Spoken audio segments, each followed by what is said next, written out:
जय श्री राम, गुरुजी महाराज की जय, हर हर महादेव। आज 11 আগস্ট হিন্দু রক্ষী দলের ডাকে যেভাবে বৃহৎ সনাতন সমাজ এগিয়ে এসেছে চলো বাংলাদেশ অভিযানে, সবাইকে আমার ছোট কোটি প্রণাম।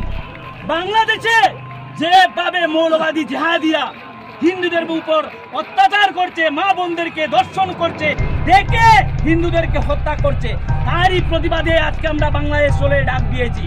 আজকে আমরা বাংলাদেশে যাব, গিয়ে বাংলাদেশকে পুনরায় ভারতের সঙ্গে মিশিয়ে দিব, যাতে অখণ্ড ভারতে পরিণত হয়। বাংলাদেশ ভারতের অংশ ছিল, এটা বললে চলবে না। অনেক মানুষ আছে আমাদেরকে বলেছেন বাংলাদেশ হয়েছে, কি হয়েছে, বাংলাদেশ নিয়ে প্রোটেস্ট করার কি প্রয়োজন।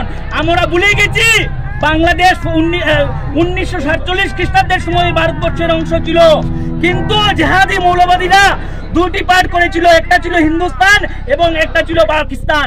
পাকিস্তানে ছিল মুসলিমরা আর হিন্দুস্তানে ছিল হিন্দু মুসলিম মিলে।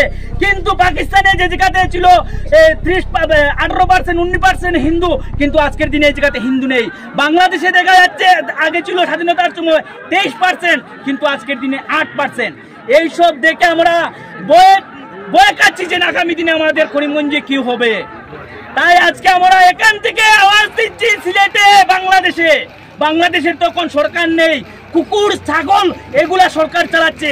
এই দিকে হুঁশিয়ারি করে দিচ্ছি, তোমাদের আর বেশি দিন সময় নেই, আজকে আমরা বেশি ঘন্টা সময় নেই, আমরা আসছি তোমাদের বাংলাদেশকে মিশিয়ে ভারতের সাথে যুক্ত করার জন্য।